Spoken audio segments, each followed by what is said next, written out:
Imagine waking up to brush your teeth with a sea cucumber, your alarm clock replaced by a singing dolphin, and your morning commute involving dodging jellyfish instead of traffic jams. Welcome to the reality where humans never walked the earth but swam through it. This is What If Horizons, the show where we slap common sense with a flipper and deep dive into the utterly absurd, completely plausible, and occasionally soggy world of hypothetical futures. Now grab your snorkel, because if humanity had evolved underwater instead of on land, every aspect of life would be radically different, beginning with the most obvious, breathing. We would have to trade lungs for gills, unless nature decided to bless us with some sort of biohybrid breathing apparatus, perhaps some internal brine sponge that filtered oxygen from seawater, all while giving us that fashionable pufferfish aesthetic. Clothing? Not a chance. Imagine centuries of fashion history reduced to elaborate coral jewelry, kelp kilts, and the occasional glamorously draped sea slug. But hey, haute couture always finds a way. Speaking of infrastructure, cities would look like sprawling coral metropolises clinging to seamounts, glittering with bioluminescence and infested with public transit eels instead of buses. Forget skyscrapers. We'd have sea skimmers, dome-shaped buildings anchored to the ocean floor with octopus ink-powered espresso bars nestled inside.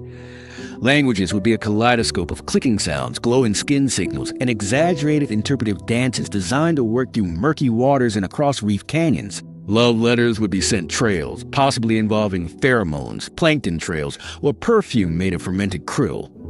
Political debates? Still loud and pointless, but now featuring aggressive bubble blowing and synchronized fin flapping. Religion would likely revolve around the sea's terrifying majesty, the god of deep currents perhaps, or the great whale above, whose mood swings create tsunamis and whose sneezes explain volcanic vents.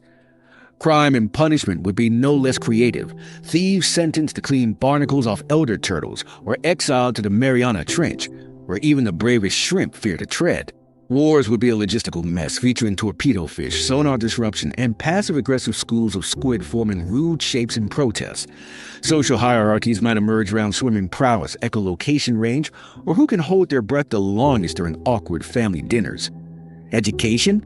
Waterproof tablets, schools run by jellyfish intelligence clusters, and PE class replaced by dodgy electric eel sessions. Our food system would be an elegant chain of algae farming, fish herding, and gourmet crustacean cuisine, though some ethical debates might erupt over whether it's okay to eat your cousins if they happen to be shrimp. Pop culture would be soaked in mythologies of the dry world we never knew, where ancient humans dreamed of a mythical land called California, a place of sand, warmth, and an inexplicable fascination with celebrity stingrays. And music?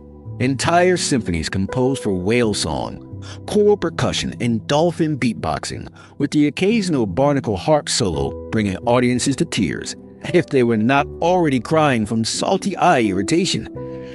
In short, if we had evolved beneath the waves, our world would be a surreal ballet of adaptations, improvisations, and bizarre beauty. But hold your breath, because the deeper we swim into this world, the weirder, wetter, and more wonderfully ridiculous it gets. Now let us dive a little deeper, figuratively and literally, into this aquatic alternate reality. In a world where humans live underwater, transportation becomes less about horsepower and more about hydrodynamics. Forget cars and planes, those clunky land machines would be utterly useless. Instead, we would ride giant seahorses like bioengineered mopeds or domesticate manta rays for long-distance gliding across the ocean basins. Perhaps there would even be luxury submarines shaped like glowing nautiluses, operated by snobbish pilotfish and featuring caviar bars made entirely from recycled shark teeth. Traffic would be replaced by current maps, with ocean highways defined by the Gulf Stream and regional eddies. A clever swimmer could commute across continents using nothing but a jet fin and a firm understanding of marine thermohaline circulation. Of course, accidents would still happen, especially around high-speed squid lanes or congested dolphin intersections. Insurance companies would be replaced by squid lawyers specializing in coral damage and jellyfish-related injuries. And since you cannot honk underwater, the universally accepted insult would probably involve blowing a raspberry of bubbles in someone's direction. As for energy, say goodbye to coal and oil. No fossil fuels when your ancestors were literally swimming with the fossils. Instead, we'd harness thermal vents, algae-based bioreactors, and possibly angry electric eels forced into tiny aquatic treadmills. There might even be debates on eel labor rights, with activist octopuses staging Incans demanding better shock-to-wattage ratios. Domestic life underwater would redefine comfort. Homes would be pressurized bubble domes with a touch of chic anemone decor. Kitchens would use heat produced by controlled volcanic microvents or perhaps steam from hydrothermal kettles. You would boil your breakfast by nudging it near a lava fissure and hope a curious crab does not steal your toast. Children's toys would include blowfish balloons, hide-and-seek with cuttlefish, and the classic sea urchin hopscotch, which doubles as an emergency tetanus drill. Education would involve rigorous training in buoyancy control, predator evasion, and the most vital of all underwater skills, looking fabulous while glowing in the dark. Speaking of fashion, trends would evolve based on seasonal bioluminescent algae and the social implications of scale color. Designers would be worshipped as aquatic deities, crafting gowns from jellyfish silk and barnacle lace, while reality shows pit wannabe stylists against each other in a crab shell accessory challenge. Food culture, meanwhile, would flourish in wild and occasionally cannibalistic directions. With plankton farms and seaweed vineyards, the upper class might dine on seared lionfish with a side of ethically foraged kelp foam, while the working class settles for boiled sea cucumbers and fermented squid toes. Culinary schools will be brutal. If you can dice sea urchin with a whale shark circling overhead, you can cook anywhere. Festivals would take on a surreal quality with celebrations like the annual Glow Parade, where everyone synchronizes their bioluminescent pulses to form psychedelic light shows across the reef. Fireworks are out, of course, but synchronized eel choreography set to whale opera would be the peak of patriotic entertainment. Dating culture? Complicated. Between the language of fins, pheromones, and underwater TikTok dances, flirting is an Olympic-level challenge. Romance might involve gifting beautifully polished pearls or synchronized swimming duets judged by a panel of judgmental sea turtles. Marriage ceremonies would be communal spawning events attended by distant coral cousins and highly confused passing tuna. And religion, no doubt, would be drenched in mystery and melodrama. Great temples made of fossilized clamshells would rise on undersea ridges, priests would chant in echolocation frequencies, and sacred texts would be recorded on spiraling conch shells decoded only by wise old lobsters. Fame might center around the myth of the surface, the blasphemous legend that somewhere above, a scorching ball of fire hangs in an endless dry sky. Heretics who believe in land would be shunned, sent to the shallow zones to ponder the madness of sunlight and evaporation. As we continue our descent into this fully submerged civilization, let us talk about politics, because nothing screams progress like bureaucrats in wetsuits. Underwater governance would be a slippery affair, quite literally. Picture the United Nations of the abyss, a grand spiral amphitheater carved into a coral atoll, where jellyfish delegates hover passively and orcas enforce parliamentary order with intimidating sonar growls. Global power structures would naturally shift. Nations as we know them would be redrawn along ocean currents, pressure zones, and tectonic plate boundaries. The former G7 might be replaced by the G-Deep, an elite consortium of trench-dwelling states with access to geothermal riches and the finest bubble-blown cigars. Meanwhile, rogue sea-state micronations would pop up in every kelp forest and sponge city, declaring independence with the dramatic flair of a flamboyant cuttlefish. As for elections, good luck organizing a voter registry when half your citizens are migratory. Campaigns would involve streaming holographic manifestos via bioluminescent ink clouds, while debates are conducted through carefully choreographed ink plumes and passive-aggressive crab posturing. Voter turnout would spike every time a school of sardines gets confused and floods the polls. And do not underestimate underwater propaganda. National anthems would be sung in whale tones, accompanied by hypnotic dolphin clicks, and every leader would claim divine descent from Poseidon or at least a genetically enhanced swordfish. Surveillance would be handled by schools of government-trained squid who record everything through their ink memories, and conspiracy theorists would swear that the currents are actually rigged to steer thoughts. The justice system would not be spared from aquatic absurdity either. Crimes such as reef vandalism, pearl laundering, or illegal jellyfish smuggling would be harshly punished. Trials would take place in neutral sea zones, presided over by an impartial panel of anglerfish judges whose bioluminescent lures double as lie detectors. Prisons? Likely bubble capsule isolation pods tethered to dormant volcanic vents where repeat offenders are forced to meditate with moray eels and reflect on their life choices. Now let us address warfare, because even underwater utopias are not immune to a little geopolitical drama. Traditional weapons are largely useless in this pressure-filled paradise. Instead, conflict would be fought with sonic blasters, camouflage squid tanks, and specialized pufferfish grenades. Military uniforms would be sleek, armored wetsuits with reactive camouflage, and naval academies would train elite combat divers to command platoons of disciplined manta rays. The arms race would be real, nations competing to breed the largest kraken or develop next-gen torpedo jellyfish equipped with GPS tentacles. Of course, warfare also necessitates diplomacy, and diplomatic immunity underwater would involve a literal protective bubble that deflects sarcasm and stingray attacks alike. On the social front, class divisions would manifest in distinctly aquatic ways. The upper class would live in luxury domes floating near sunlit shallows with panoramic coral views, while the working class dwell in deep-sea tenements precariously balanced on thermal vents. Social mobility requires strong fins, metaphorically and otherwise. Job markets would range from kelp architects and plankton traders to trench miners and coral whisperers, specialists who negotiate with temperamental reef ecosystems before development projects. Gig economy? Oh, absolutely. Thousands would earn their living as freelance barnacle cleaners, eel massage therapists, or traveling pufferfish sales reps. Automation, as always, looms large. Robotic sea stars might replace dishwashers, while AI-driven dolphin translators threaten the jobs of professional fish whisperers. Labor unions would organize strikes by synchronizing migration patterns, leaving entire reef sectors eerily understaffed. The economy itself would float on an algae-backed cryptocurrency, unimaginatively called Fincoin, which fluctuates based on plankton bloom forecasts and kraken mood swings. Trade deals would be negotiated through synchronized octopus ink signatures and ceremonial gift exchanges involving rare bioluminescent clamshells. Inflation would literally bubble up during coral bleaching season, and banks naturally be guarded by the most territorial sea anemones. And let us not forget entertainment. Cinema would be projected onto the inside of translucent jellyfish domes, with popcorn replaced by crunchy barnacle clusters. Pop stars would tour aboard glimmering submarines, belting out whale-inspired ballads while accompanied by a pod of backup dolphins. Sports?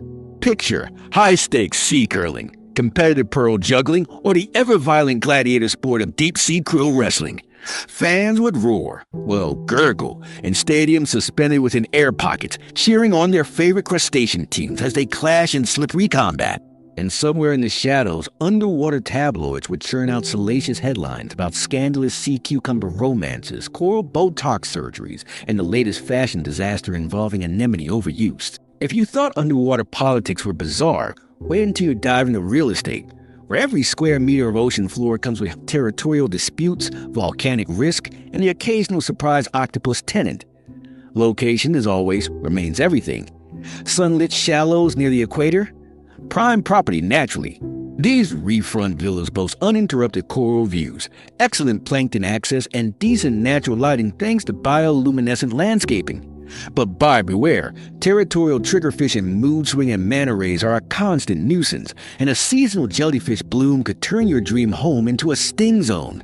Meanwhile, the deep-sea districts are cheaper, roomier, and ideal for introverts or those with gill-based allergies. However, you will need reinforced pressure domes, anti-volcanic bubble insurance, and possibly a psychic to interpret seismic tremors before every breakfast. Property value here fluctuates depending on trench stability and how recently a nearby kraken underwent a bad breakup.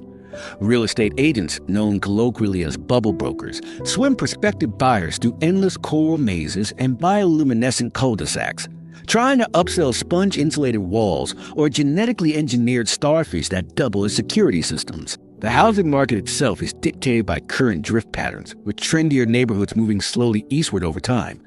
Mortgages? Oh, they still exist, now backed by barnacle-based credit scores and your capacity to harvest sustainable kelp monthly. Foreclosures happen when sea cucumbers repossess your property and list it on the plankton web, often outbidding you with suspicious pearl reserves. But even the best bubble can burst. Rising sea temperatures threaten architectural integrity, with melting reef structures and acidic waters turning formerly desirable condos into structural jello. That is why the truly elite do not just live underwater, they terraform it. Billionaire aquanauts buy entire atolls, commission coral scrubbing drones, and seed artificial moon pools that reflect their ego in 4K ripple resolution. These exclusive enclaves offer imported sand, robotic eel butlers, and sonar soundproofing for those noisy krill raves next door. But beneath this luxurious facade lies a crisis as familiar as dry land housing woes: homelessness. Entire schools of lower-income plankton farmers and nomadic crab herders drift from trench to trench, squatting in abandoned submarine wrecks and living off expired seaweed coupons. Underwater urban planners face a tangle of problems: overpopulation in reef megacities, invasive seaweed sprawl, and the ethical dilemma of building over ancient whale graveyards. Zoning laws enforced by pufferfish bureaucrats with a flair for drama dictate what can be constructed where. Want to build a vertical kelp farm? Apply for a 27-page permit and befriend a reef council of grumpy lobsters. Want to dig a geothermal well? Prepare for hearings with deep-sea monks who claim the vent is sacred and contains the reincarnated soul of a legendary clownfish. And do not get us started on neighborhood disputes. Noise complaints about over-enthusiastic dolphin choirs, lawsuits over runaway crabs ruining sand gardens, and petitions to remove that eccentric hermit who insists on singing whale opera at 3 a.m. There is even a black market for outlawed architecture: illegally grown coral mansions, trench bunkers with unregistered air domes, and unlicensed jellyfish chandeliers that may or may not be sentient. The architectural styles themselves are fascinating. Some prefer minimalist clamshell pods inspired by the smooth curves of nautilus shells, while others lean into Gothic trench cave design, complete with pressure-resistant stained glass and barnacle gargoyles. There's even an avant-garde movement using bubble-based structures, fragile, poetic, and absolutely unlivable in storm season. Naturally, underwater influencers have carved a niche here too. Reef Talk is full of glossy tours through overpriced bubble lofts, tutorials on DIY pearl chandeliers, and dramatic exposés on landlords who replace your filter system with sand as a cost-cutting measure. And then there is the booming renovation industry. Coral carpenters, eel electricians, and sponge interior designers offer their services at extortionate rates. Want an infinity tank overlooking a trench? You will need a licensed glow shrimp engineer and 3 weeks of zoning approvals, during which time you may be forcibly relocated by an aggressive school of territorial damselfish. Still, the dream persists. Every little crustacean wants a place to call home, a spot where they can raise their polyps, host seahorse barbecues, and install a motion-activated clamshell. It is this yearning, universal across species, that keeps the housing economy afloat, pun fully intended. So whether you're renting a modest sand cove or investing in a deluxe abyssal manor, just remember, real estate is as cutthroat underwater as it is on land, only soggier and with significantly more tentacles involved. Beneath the shimmer of filtered sunlight and swirls of plankton, a strange question haunts the guild minds of underwater humanity. What does it all mean? In a world where pressure can crush you like a soda can, and your next-door neighbor is an electric eel with intimacy issues, religion and philosophy have taken on profoundly aquatic forms. Organized faith evolved quickly after humans submerged. Some clung to old land-based traditions, now awkwardly adapted to the new biome. Subaquatic cathedrals feature waterproof stained glass and coral crucifixes, while hymns are performed via sonar pulses by choirs of trained dolphins. But entirely new belief systems emerged, born of the watery void.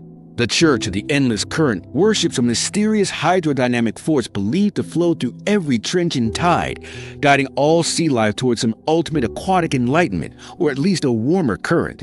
Its priests wear robes made of seaweed and communicate solely through rhythmic bubble streams, claiming each verse holds ancient truths decipherable only through meditation and extremely patient transcription. Then there is the cult of the Leviathan, a doomsday sect convinced that a colossal sentient squid slumbers beneath the Mariana Trench, waiting for the moment when humanity reaches peak hubris so it can rise, tweet something passive-aggressive, and devour everything. They reject modern technology, live in pressure huts, and make sacrifices of old diving watches, claiming the Leviathan hungers for relics of land-based sin. On the more intellectual side, trench philosophers grapple with the same fundamental questions that once kept Socrates awake, only now with more algae. The school of deep thought argues that consciousness is an illusion created by electromagnetic wave distortion at extreme depths, while aquatic absurdists believe existence is inherently meaningless because everyone is just one hungry shark away from being redefined as chum. The most radical thinkers, known as bubble realists, propose that reality itself is a simulation constructed by a superintelligent jellyfish species as a form of entertainment. Their manifesto, The Tentacle Paradox, sold 30 million copies and was banned in 12 reef states for inciting existential panic among plankton farmers. Even more fascinating is the rise of sentient animal spiritual guides. Bioengineered monk seahorses dispense wisdom from temple gardens atop migrating whales. One legendary figure, the Oracle Octopus of Omega Reef, built a cult following by accurately predicting ocean quakes, economic recessions, and the surprise season finale of the trench-based soap opera As the Coral Crumbles. Pilgrim's journey thousands of kelp miles to consult its ink and scribe prophecies, only to realize the ink dissolves immediately and enlightenment is probably just a fancy way of saying, I have no idea, but I'm okay with it. Meditation practices have also been reinvented. Gone are the yoga mats and incense. Now it's all about floating in bioluminescent plankton clouds, aligning your chakras to magnetic pulses of undersea vents, and humming in tune with whale songs that stretch for 48 minutes and include 6 tragic areas about lost lovers, plastic pollution, and krill taxes. Therapy is thriving too. Aqua psychologists help patients cope with reef rage, jellyfish trauma, and the crushing weight of living 300 meters beneath the surface where the only light is from fish that blink like malfunctioned Christmas decorations. One particularly successful therapy technique involves hugging a sea cucumber while confessing your deepest fears. It does not solve anything, but the cucumber seems non-judgmental and absorbs tears efficiently. And what of moral dilemmas in this aquatic world? The ethical implications of symbiotic relationships are hotly debated. Is it exploitation to hire a cleaner shrimp as a butler if it claims to enjoy the work? Should dolphins with enhanced brains be granted citizenship, or is that just inviting a coup? And is it morally wrong to eat octopus if you suspect it may have published an anonymous poetry blog that moved you to tears last week? Underwater ethics councils, typically made up of retired manta ray judges and coral philosophers, hold monthly salons where such questions are floated, dissected, and promptly avoided when discussions get too heated or someone lets loose an accidental ink cloud. Of course, the digital realm has not escaped spiritual influence. CNET forums are flooded with debates over soul transference and AI-powered submarine drones. Can a consciousness uploaded via hydrogel neural interface retain spiritual essence? Or is it, as one angry stingray put it, just a glorified Roomba with an existential crisis? Despite the existential whirlpools, faith provides community, structure, and most importantly, an excuse for extravagant underwater festivals. The Festival of the Sacred Whirlpool features synchronized jellyfish dances, bioluminescent lantern releases, and the ceremonial launching of bubble wishes containing hopes, dreams, or extremely passive-aggressive messages for ex-lovers. In the end, underwater life has not dampened humanity's thirst for meaning. If anything, the alien landscape, the endless blue, and the ever-present risk of being swallowed whole by something toothy have sharpened the craving for purpose. We still ask the same questions. We still look up, or rather upward buoyant, and wonder what lies beyond. And whether the answer comes in the form of a current, a squid god, or a wisecracking barnacle on your shower wall, what matters is that we keep searching. Because down here where the sun barely kisses the waves and silence hums like a lullaby from the deep, meaning is not handed to you. It is hunted, bartered, or occasionally mistaken for a jellyfish and painfully internalized. Imagine building an economy where your currency might float away, your infrastructure rusts in real time, and your most valuable resource is a fish with mood swings. Welcome to the aquatic economy, a marvel of bioengineering, desperation, and economic theories revised so many times even Keynes would need a nap. At first, underwater commerce was laughably simple. Barter systems ruled, with squid ink traded for fish scales, and rare minerals swapped for edible kelp patties. But very quickly, the inherent instability of the 3 seahorses for 1 eel model prompted a financial revolution. Enter the hydrocredit, a pressure-stabilized currency stored in barnacle, encrypted microorbs, protected by genetically engineered pufferfish bankers with anger issues and impeccable customer service. The hydrocredit changed everything. Suddenly, economic empires bloomed in deep-sea valleys. Offshore financial havens, literally offshore since everything is, emerge in anemone bank caverns promising zero taxes, zero light, and zero moral accountability. Massive aqua cities like Tratalantis and Femporium sprouted, bustling with underwater malls, artisanal algae bistros, and suspiciously opaque shell companies that somehow own all the coral. The stock exchange is a magnificent disaster. Traders use Neuralink eel headsets to buy, sell panics, wed over digital assets like kelp coin, fintech fish, and the always volatile NFTs, neural fish tokens. A single tweet from a popular managed shrimp influencer can tank entire sectors, especially if accompanied by flashing colors considered insider signaling. Labor dynamics are equally complex. Occupations range from sediment engineers to whale rider logistics coordinators. Octopus consultants are in high demand thanks to their multitasking skills. Though they are terrible at answering emails, they prefer cryptic rock arrangements or interpretive ink art. Unfortunately, workplace discrimination is rampant. Crab unions constantly protest against unfair claw bias, while mollusks demand more flexible hours since some only come out at night and others simply refuse to move. Automation is another issue.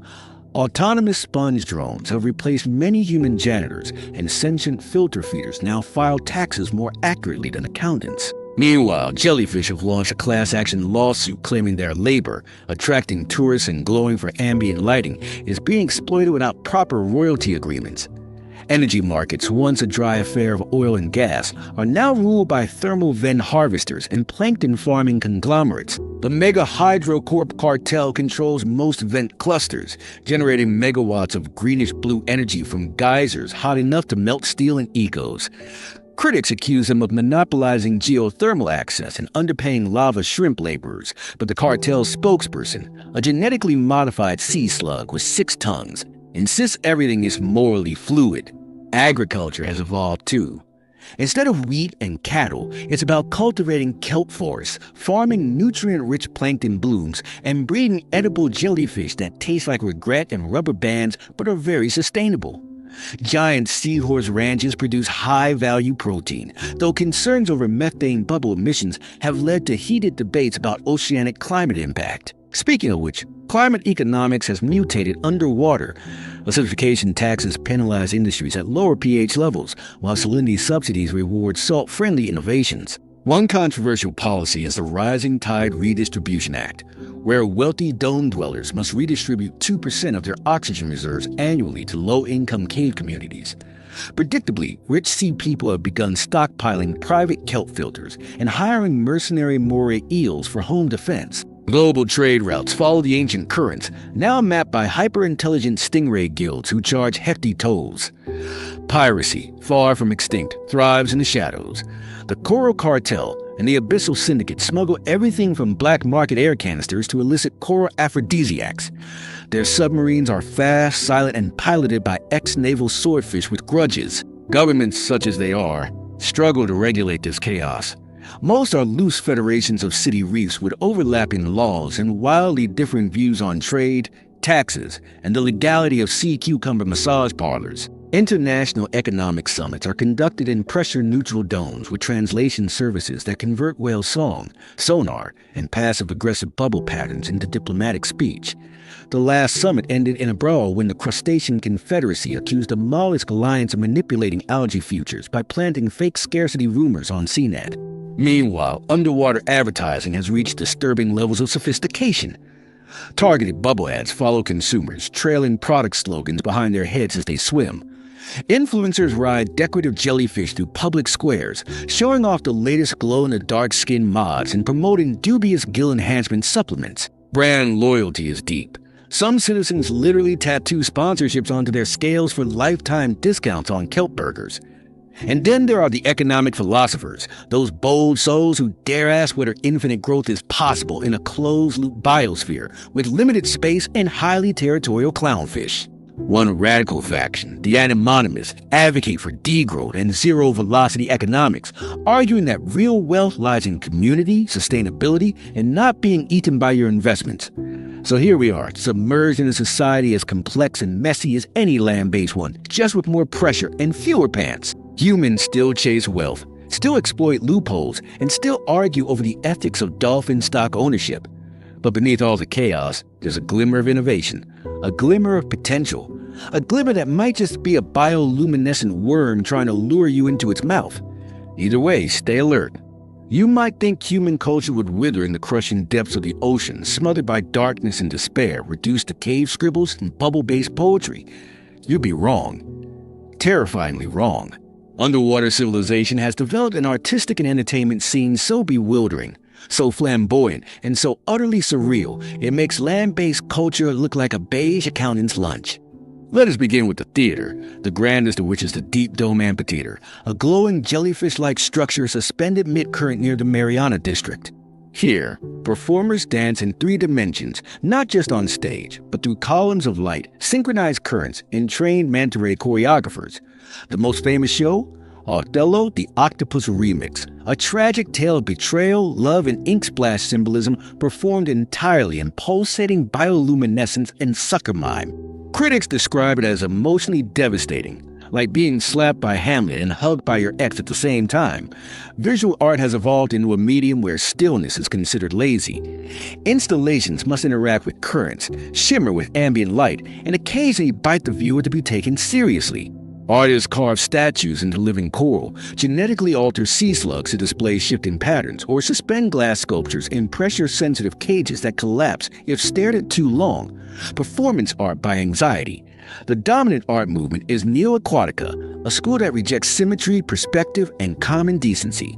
Its founder, a blind axolotl human hybrid named Flavio, claims he channels the spirit of sediment through interpretive fin spasms and once auctioned off his own mucus in the controversial Sotheby's Underwater Gala.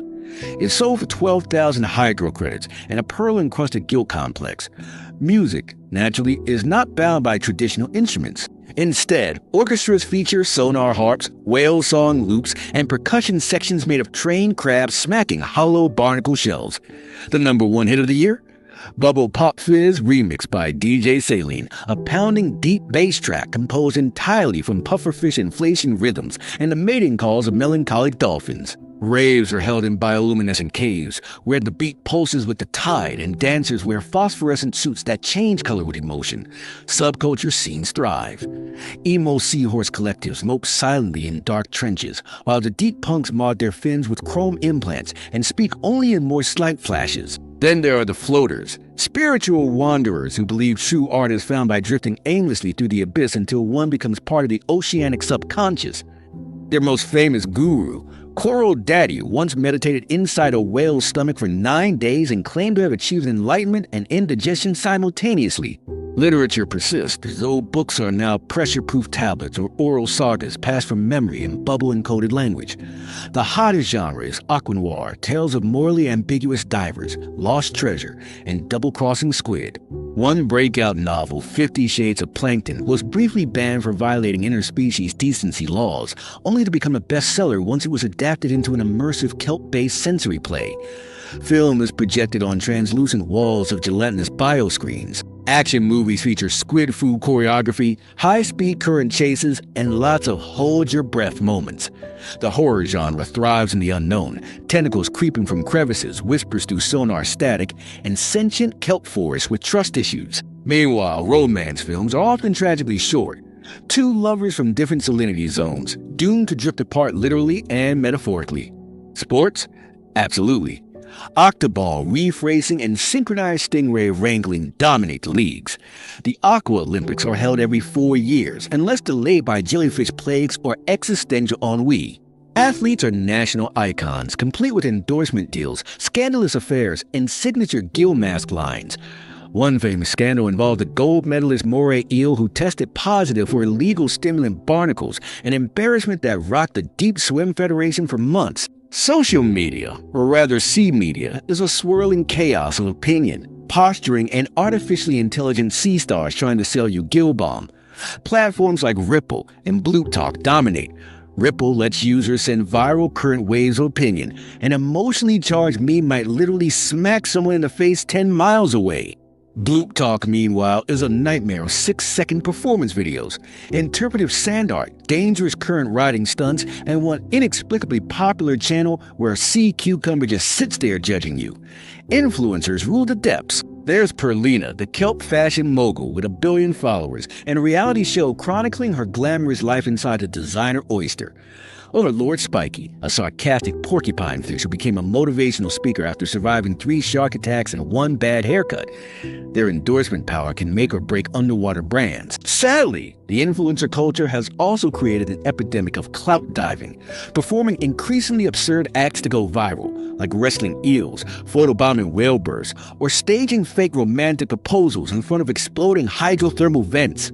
The dangers are obvious. So are the sponsorship deals. Of course, politics and culture inevitably intersect. Comedians now walk the fine line of mocking rival city-states while avoiding accidental diplomacy incidents. One notorious case saw a satirical hologram sketch about the crustacean mayor Shalopolis led to an 8-week trade embargo and several passive-aggressive sea-based deliveries. The comedian, who now lives in exile in a hermit crab commune, remains unapologetic. Religion and philosophy have also evolved. Neo-Atlanteans preach the doctrine of the eternal current. The cult of the jelly preach radical submission to the ocean's flow. And the existential salt movement insists nothing matters because even the deepest trench ends in tectonic decay. Their Sunday services involve staring at bubbles and sighing. Through all this, a curious paradox emerges. In the absence of sky, humans have found stars in the sea. Culture did not drown, it swam. It adapted. It exploded with bioluminescent fervor. Even as society teeters under pressure, quite literally, people continue to create, to dream, to tell stories. Perhaps because it is the only way to feel human when surrounded by creatures who glow more than you do. So now, imagine rush hour at the Coral Mall. A fluorescent underwater dome packed with shoppers swimming through sale signs, kelp-wrapped credit cards gliding from gill to gill, and an angry stingray mom arguing with a sea urchin cashier because her fish sticks coupon expired during the last tide cycle. This is not your average suburban chaos. This is commerce in Atlanta-style suburbia, where underwater economics somehow defy both inflation and good taste. Currency obviously could not be paper. Coins would just float badly. So the market probably settled on shiny shells, bioluminescent tokens, or whatever clams are hoarding these days. Trade would likely operate on a barter meets crypto system where a squid selfie might be worth a seahorse ride and a school of sardines might fetch you a week's worth of microalgae smoothies. As absurd as that sounds, remember, humans once assigned value to tulips, so we are not above aquatic irrationality. But now, let us turn to the geopolitical soup bowl this will become. If humans lived underwater, borders would be much harder to draw, let alone enforce. Nations would no longer be defined by rivers, but by thermal vents, coral walls, or squid migration paths. The United Nations of the Deep might consist of representatives from Rio Fania, the Mollusk Union, and the freed dolphins of the Mariana Trench, all arguing over ocean currents and barnacle tariffs. Wars would look very different too. Naval battles would not involve ships, but synchronized squads of combat divers riding armored sea turtles, firing biodegradable harpoon drones, and deploying jellyfish EMP swarms. Of course, all warfare would pause every full moon for the Great Oceanic Cephalopod Migration Festival, because even interspecies conflict respects a good party. Now, education in this watery world would require some serious innovation. Chalkboards? Forget it. Teachers would conduct class inside transparent bubbles, scribbling equations with light pens or projected squid ink visuals.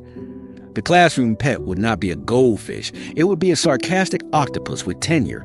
History lessons would include lectures on the rise and fall of Atlantis, the invention of the first waterproof sock, and the epic legend of Koral Kardashian, the influencer who sold glow-in-the-dark plankton supplements to millions. Children would learn survival skills like identifying venomous anemones, decoding dolphin dialects, and navigating the politics of sea cucumber unions.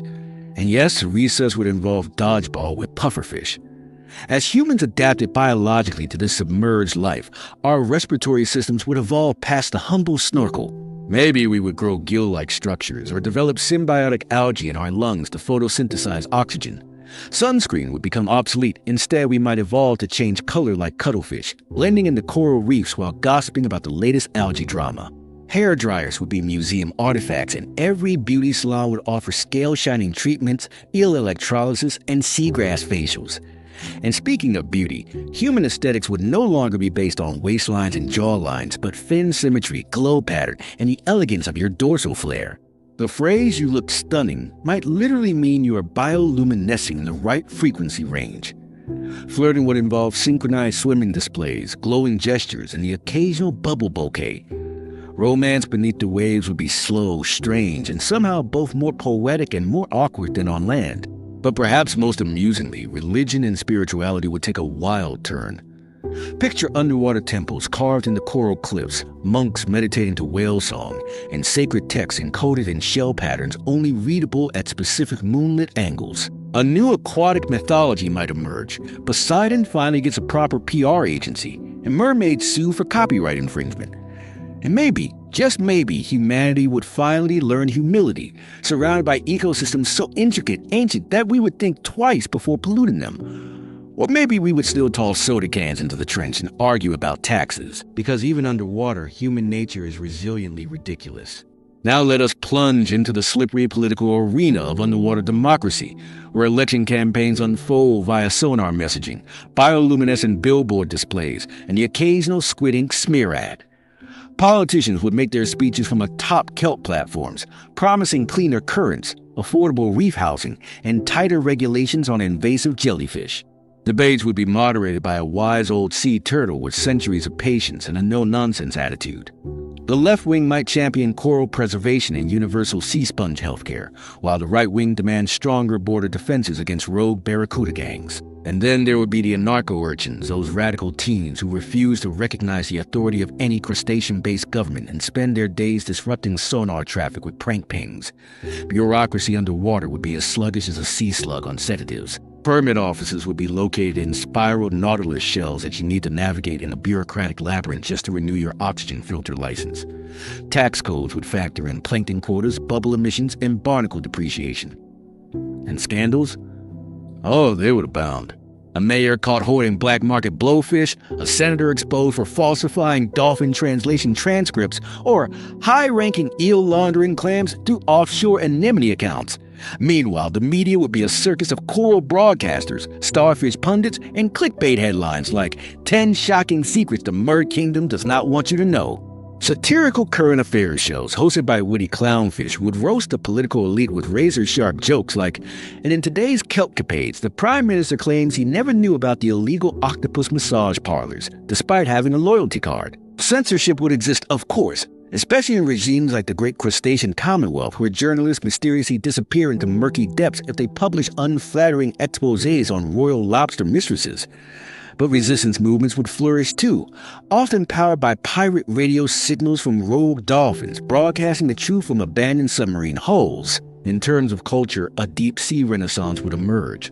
Underwater opera would reach new sonic heights, with concerts tuned to the acoustics of flooded caves and the haunting harmonics of whale chorus backings. Art would be created with living coral, shifting with the tides, constantly evolving like mood rings powered by mood swings. Theaters would perform ancient Greek tragedies reenacted by sea slugs and monologues delivered in shrimp Morse code. Fashion shows would float along sea runways with models displaying translucent robes woven from jellyfish silk, accessorized by anglerfish hats and barnacle brooches. And the elite would flaunt genetically engineered glow tattoos, while rebellious youths might pierce their gill flaps or dye their fins in defiant neon hues. Cuisine would be a chaotic, briny adventure. Forget steak or burgers. Here, gourmet meals revolve around fermented algae foam, salt-mined scallop tarts, and ethically sourced krill flambe. Celebrity chefs will compete in heated seaweed cooking duels, hurling insults and hot plankton broth. Fine dining restaurants would serve meals inside pressure-stabilized bubbles, where snobbery reaches new depths and menus boast items like octomousse with driftwood reduction and molecular caviar. Food safety regulations would require constant sonar scanning for rogue pufferfish poisonings or neurotoxin mishaps involving improperly prepared lionfish sashimi. Social class would still divide humanity, of course. The privileged live in sunlit reef condos near thermal vents with abundant heat and power, while the underclass dwell in shadowy trenches, fighting for scraps of krill and access to the last functioning submarine Wi-Fi router. Economic inequality would be measured in the number of seahorses in your private stables or how many octopuses serve in your cleaning crew. Yet despite the disparities, everyone would come together for massive communal festivals, Glowmas, Kelp Carnival, and the annual Tideaway when people decorate their homes in fluorescent coral and exchange gifts wrapped in biodegradable eel skins. These festivals would be marked by underwater parades, synchronized manta ray dances, and sentimental eel-shaped balloon releases. And naturally, there would be reality shows. Keeping up with the Coral Kardashians so you think you can swim backwards in Extreme Makeover Clam Edition. Fame, after all, thrives in all ecosystems. And so we arrive at the final ripple in this vast thought experiment, the long-term existential implications of a humanity that evolved not under the sun, but beneath leagues of pressure, darkness, and salt. What would such a species believe about the universe, about life's purpose, about the heavens they can never see? Imagine being born in a world without a sky. No stars, no moon, no concept of space as an infinite expanse, just the all-encompassing cradle of water. Would we have developed astronomy at all? Or would our myths instead place gods in the boiling thermal vents and our ancestors among bioluminescent leviathans? Religion would likely not point upward, but inward and downward.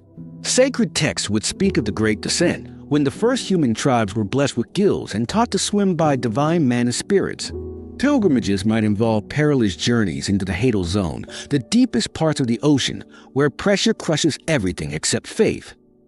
Temples would be constructed from coral cathedrals, guarded by anemone monks and jellyfish oracles. And the afterlife? Perhaps we would believe that upon death, our souls rise, not to heaven, but to the surface, evaporating into the forbidden world above, a realm of pure light and air that only the worthy can reach. Science would take an entirely different path. Without fire, metallurgy would be a late and awkward discovery, possibly achieved through undersea volcanoes and molten mineral harvesting by robot crabs. Without the wheel, we might develop propulsion through jet stream manipulation, current channeling, or even biomimetic integration, fusing with aquatic life to enhance movement and survival. Technology would be organic, grown rather than built. Our cities would pulse and breathe like living things, maintained by genetically engineered sponges and self-repairing kelp scaffolding. Instead of digital networks, we might rely on vast acoustic webs, transmitting data through orchestrated whale song patterns, encrypted dolphin clicks, and electric eel bursts. War would still exist. Humans would be humans, even with fins. But underwater warfare would be silent, stealthy, and devastating. Saboteurs might release neurotoxic ink clouds into water supplies, while rogue engineers unleash pressure bombs that implode entire districts. Espionage would involve stealing sonar codes or hijacking communication between migratory messenger squid. Drones would look like schools of fish, and the most feared special ops would be the deep divers, elite soldiers who can descend to unimaginable depths and return alive. And if somehow we discovered land from our watery domain, would we even be able to understand it? Early explorers might interpret beaches as dangerous voids, deserts as death zones.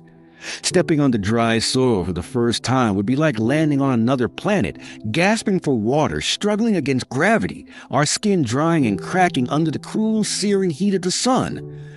Perhaps we would retreat in horror, or perhaps we would conquer it just as we did the ocean. But let us not end on conquest. Let us imagine instead a moment of peace. A world where humans evolve for the deep, gather in glowing harmony across coral plazas, exchanging stories via shimmering sonar waves drifting gently in the cradle of the sea. No cars, no pollution, no concrete jungles, only the slow, undulating rhythm of tides, the soft glow of jellyfish streetlights, and the haunting songs of whales echoing across the abyss. In such a world, perhaps we would be wiser. Perhaps our connection to the planet, so intimate, so inescapable, would teach us humility. Maybe the crushing depths would crush our arrogance too, reminding us that we are but one species in a cathedral of life more ancient, more mysterious, and more beautiful than we can possibly imagine. This has been What If Horizons. Thank you for diving deep with us into a world we may never see, but one that shows us, even in fantasy, the infinite ways life could have evolved. If you enjoyed this episode, submerge yourself further by subscribing, leaving a review, and telling us what strange future we should explore next. Until then, stay curious, stay weird, and always, always keep swimming.